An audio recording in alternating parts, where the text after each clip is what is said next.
Hi everyone, I thought I'd make a video about the evolution of Scofield Bibles. I don't think I've seen a YouTube video about it, but that really kind of compares side to side all the different Scofields that came out over the years.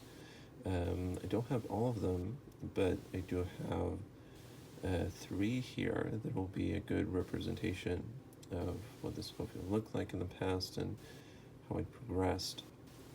And how many Scofields are out there. So all these editions here are out of print. 2 of these I got from eBay.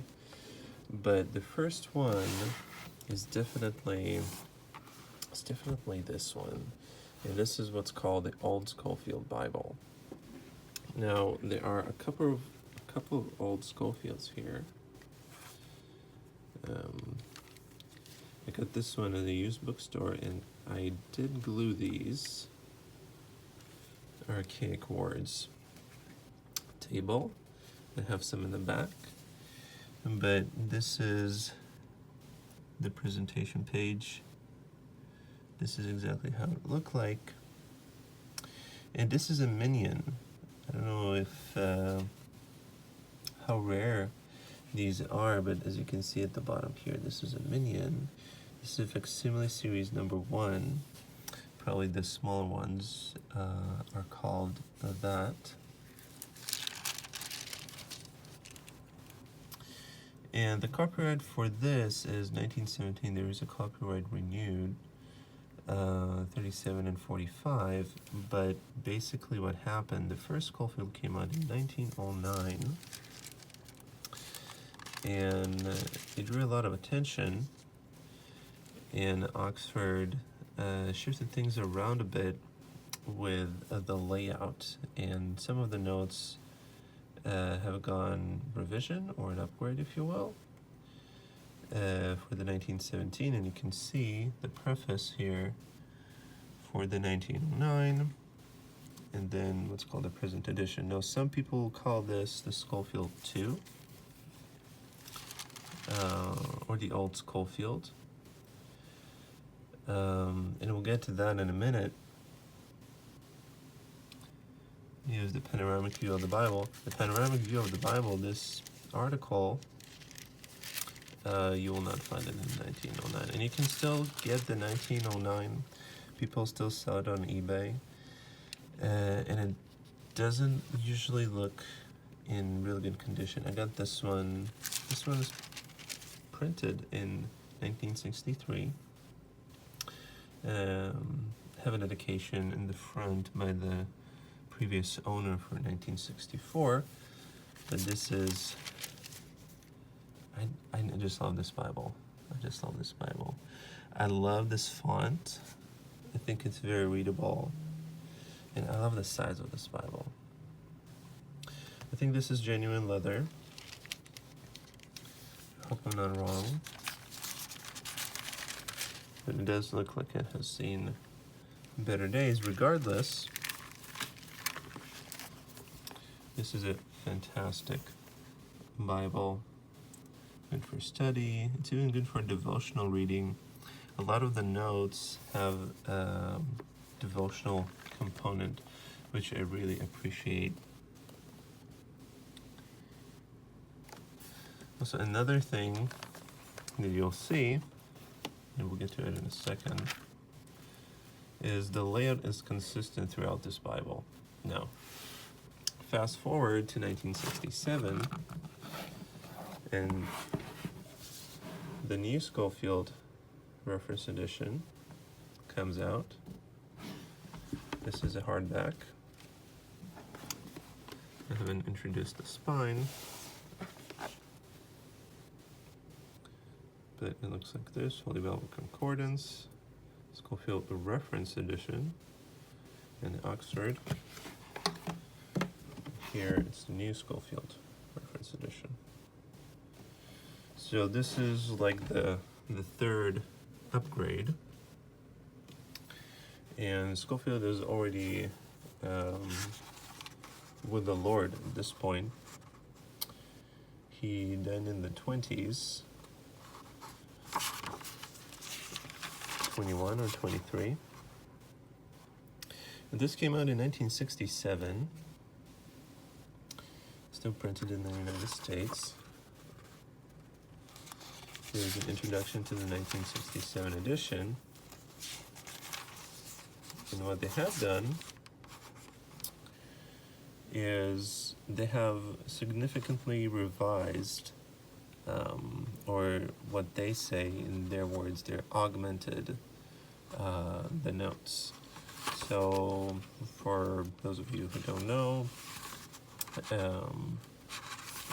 the notes have a very dispensational flavor, and as you can see, the people who contributed to the revision of the Scofield Study Bible or the Reference Edition are people that come from schools like Dow's Theological Seminary or Talbot Theological Seminary and Moody Bible Institute that in some capacity would hold to some form of dispensationalism. Anyway, the thing to note here, and just so the video doesn't get too long, the introduction to 1967 edition, you can see, and you can still get those. They float around on eBay as well, and they have done some augmentation to some footnotes. Really kept everything almost the same, but they did do some work. One of the most significant things, okay, so this is the King James, obviously we have seen this, but this is also the King James. The thing about here, and I don't know if people like it, people might hate it, is that a lot of the archaic words in the old King James English have been changed, and they have been changed in text, and the original King James word has been moved over to the middle section. So when you read and destroy all their stone idols, the original King James word was pictures. So I can see how that might be confusing to some people, but I think this made some folks mad that they have changed the King James, they have changed the original authorized version and put the original word in the middle column or center column.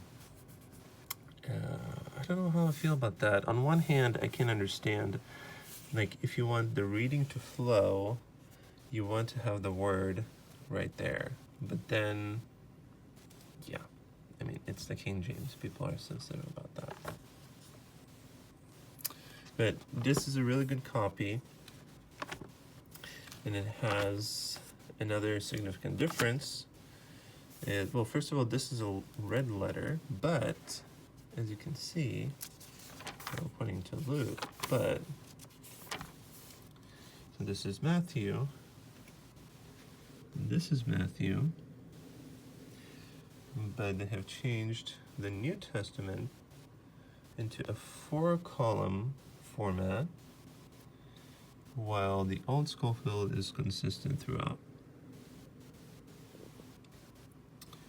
So I don't know why this has been done. There are more references and there are more footnotes in the New Testament. Like, there's just a lot more of them. And probably for the sake of the reader, they have been pushed to sides. I don't know. Anyway, really nice Bible. Love it or hate it, it's up to you. And then something happened once more.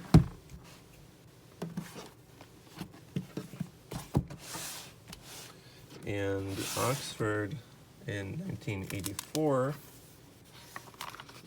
came up to some folks in Philadelphia, if I'm not mistaken, in the Philadelphia College of the Bible, in order that the notes of the new Scofield reference would fit the then brand new New International Version, the NIV. And this particular edition, though it says here in 1984, the work has started on this particular edition in 1982.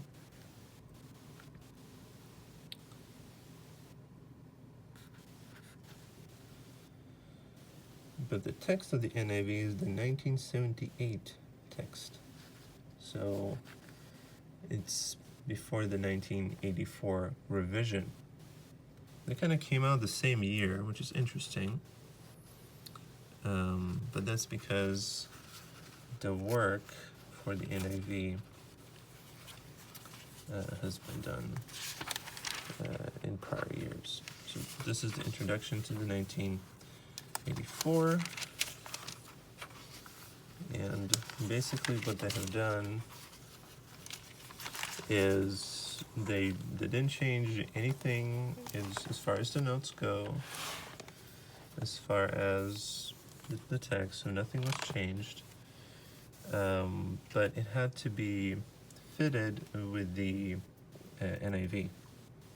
So at the bottom here, you'll have the bracketed footnotes will belong to the NIV, and those will belong to the Study Bible.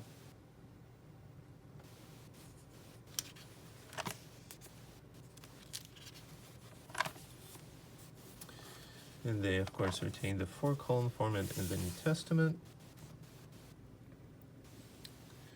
And this is basically the evolution of the Scofield Bible. What happens next is in 2003, Oxford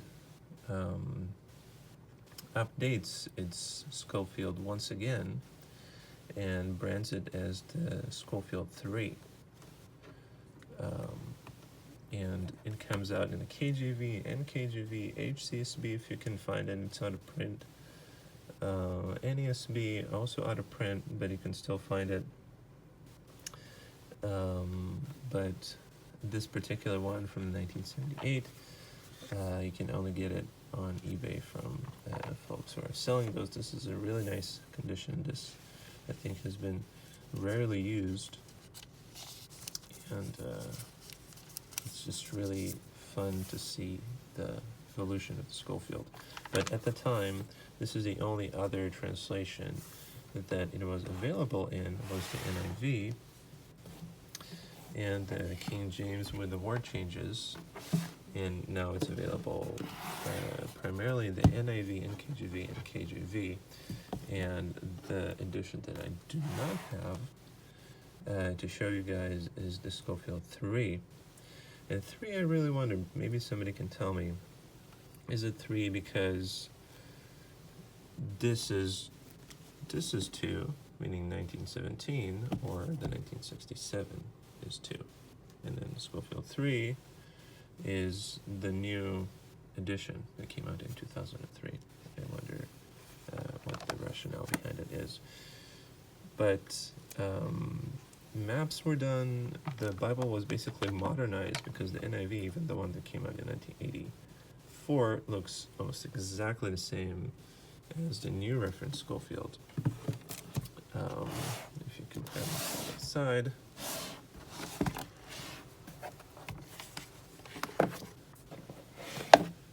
you will see that they're virtually the same. Let's even open to the book of Ecclesiastes or Isaiah.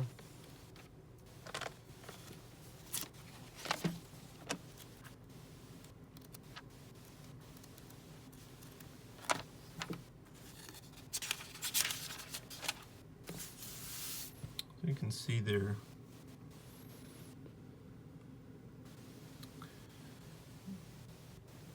almost identical. You know, the font is the same. It looks like the size is the same.